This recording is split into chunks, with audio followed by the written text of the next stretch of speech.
Saudara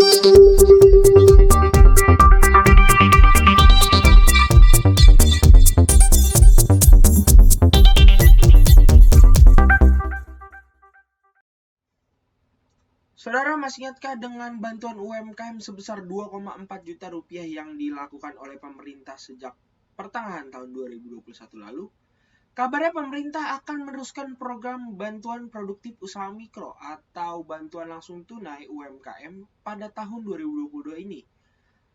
Menteri Koordinator Bidang Perekonomian Airlangga Hartarto mengatakan bahwa bantuan langsung tunai UMKM akan berlanjut menyusul bantuan subsidi upah sebesar 1 juta rupiah kepada pekerja dengan gaji di bawah 3,5 juta rupiah.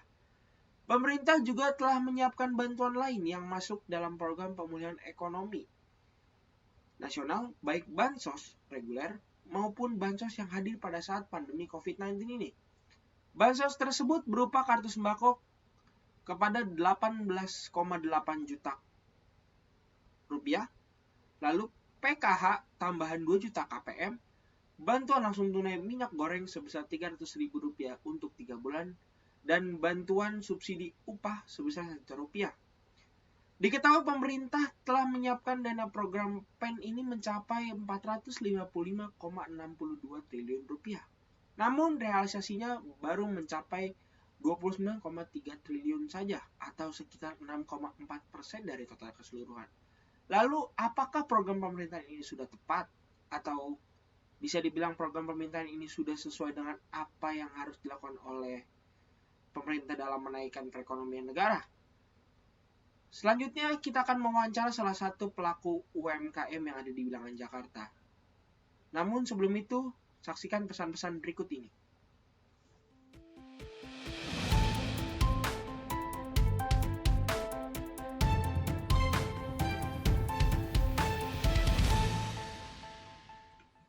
Selamat malam pemirsa, kembali lagi bersama saya untuk membahas tentang para pelaku UMKM. Pada malam hari ini bergabung bersama kita salah satu pelaku UMKM di Bilangan Jakarta. Sebelumnya silakan memperkenalkan diri. Perkenalkan, nama saya Nicholas Calvin. Saya memiliki UMKM ayam kampung di daerah Jakarta Barat. Untuk UMKM sendiri, kenapa Anda memilih untuk bisnis UMKM ayam potong? Ayam potong, saya memiliki ayam potong kampung itu, memilih ayam potong kampung itu karena jadi kan maaf nih ya sebelumnya, kalau misalnya kayak babi, hewan babi itu kan nggak boleh dimakan oleh umat muslim gitu ya kan. Sedangkan juga mohon maaf untuk makanan sapi itu kan nggak boleh dimakan oleh umat Hindu. Jadi menurut saya hewan yang paling cocok untuk semua kalangan yang bisa dimakan oleh semua orang itu adalah ayam. Begitu sih. Berarti Anda sebelum membuka usaha ini, Anda sudah melakukan riset terlebih dahulu. Betul, riset penting.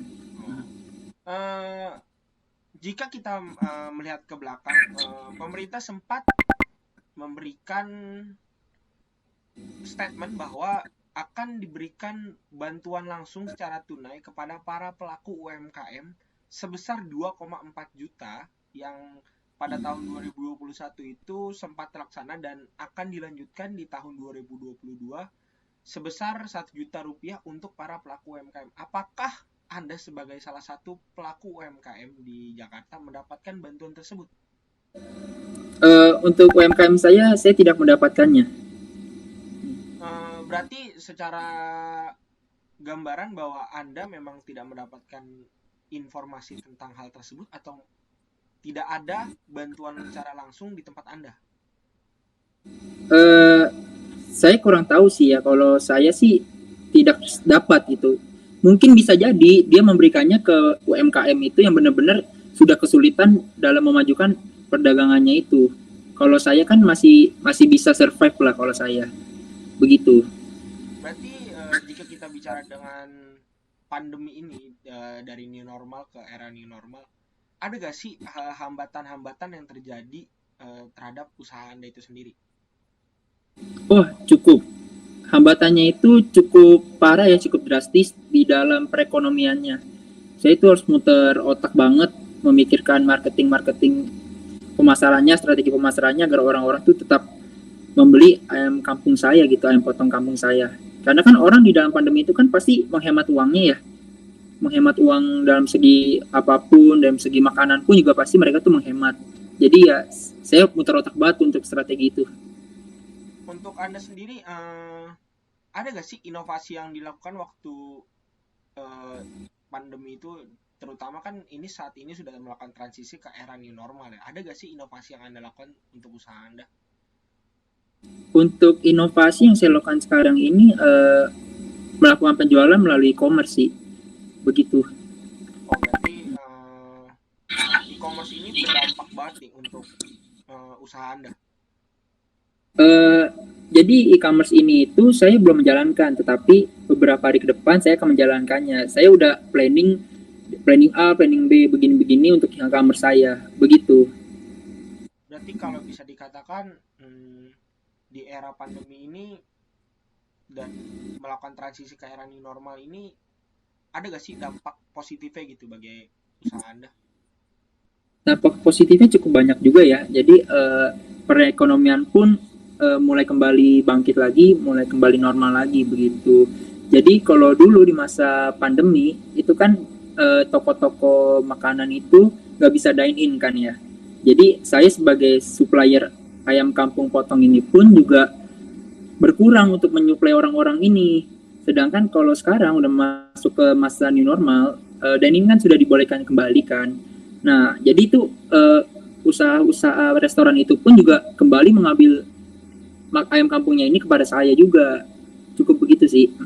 Untuk usaha Anda sendiri, Anda ini bisnis UMKM ini memiliki peternakan atau Anda mengambil lagi dari orang? Kalau saya nggak memiliki peternakan, saya ngambil dari orang lagi dari daerah Jawa. Oh, berarti Anda mencari supplier ayam, lalu Anda juga menyuplai untuk orang-orang di luar sana gitu, ataupun ke daerah-daerah Betul, tertentu ya. betul sekali. Lalu jika dikatakan Anda ini memiliki bisnis ayam potong, kenapa Anda lebih memilih ayam kampung dibandingkan ayam negeri? Kalau masalah itu karena keluarga saya pun dari zaman keluarga nenek saya, kakek saya pun kami selalu makan ayam kampung karena tuh tekstur ayam kampung itu lebih enak dibanding ayam negeri.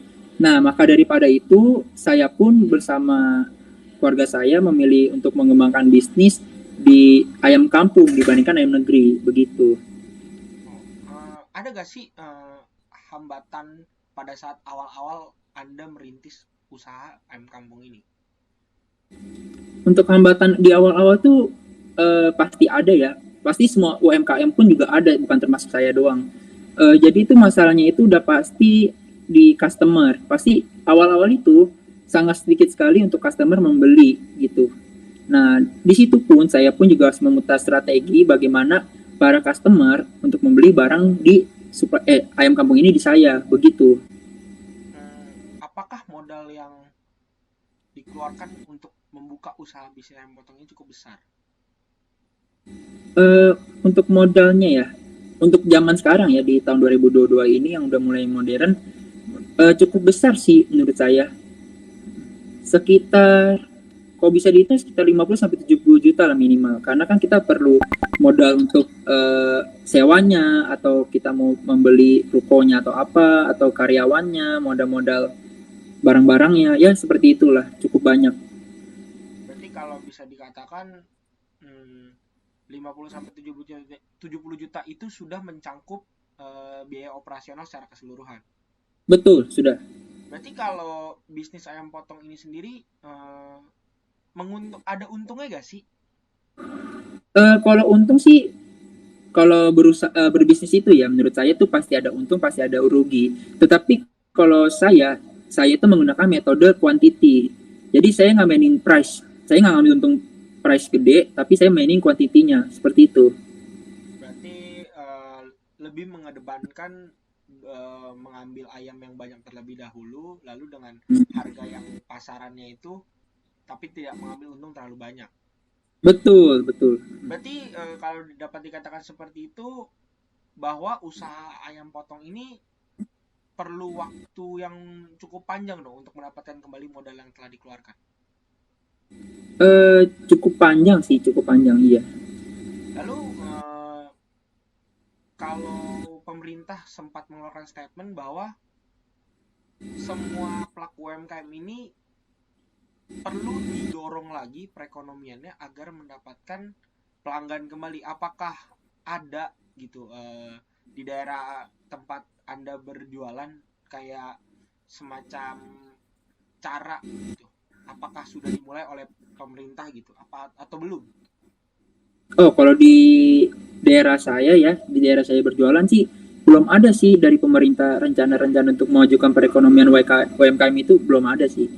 Berarti itu hanya sekedar rencana saja dari pemerintahan atau gimana? Eh, Mungkin sih kalau menurut saya dia udah buat planning rencananya, tetapi mungkin sudah ada di beberapa daerah yang dijalankan, tapi di daerah saya ini yang saya jalankan mungkin belum. Eh, Kira-kira nih, ada gak sih niat dari saudara ini untuk melebarkan bisnis Anda sendiri? Oh, pasti ada, pasti ada. Itu untuk ke depan beberapa hari ke depan ini saya lebih mengutamakan di dalam e-commerce dulu. Tetapi jika e-commerce ini sudah berjalan dengan baik juga nih, kemungkinan saya juga akan membuka store lagi di daerah Tangerang. Begitu.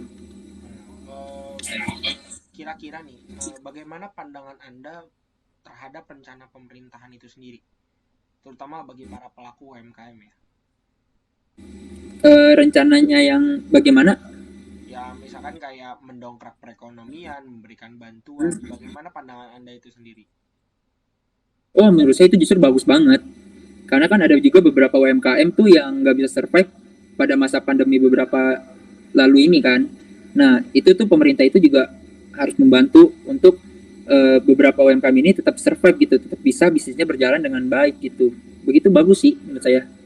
Apakah menurut Anda langkah yang diambil pemerintah itu sudah tepat? Untuk sekarang ini menurut saya tepat, tapi saya tidak tahu lagi ya rencana dia ke depannya bagaimana ya. Berarti secara garis besar pemerintah sini sudah memberikan yang terbaik untuk para pelaku UMKM, tapi mungkin masih proses ya, mungkin masih proses Betul. sehingga kita harus tahu kelanjutannya terlebih lagi. Oke, Betul, terima betul. kasih untuk saudara Nicholas sudah meluangkan waktunya untuk saya wawancara. Ya, terima kasih, terima kasih. Terima kasih semuanya, sampai jumpa.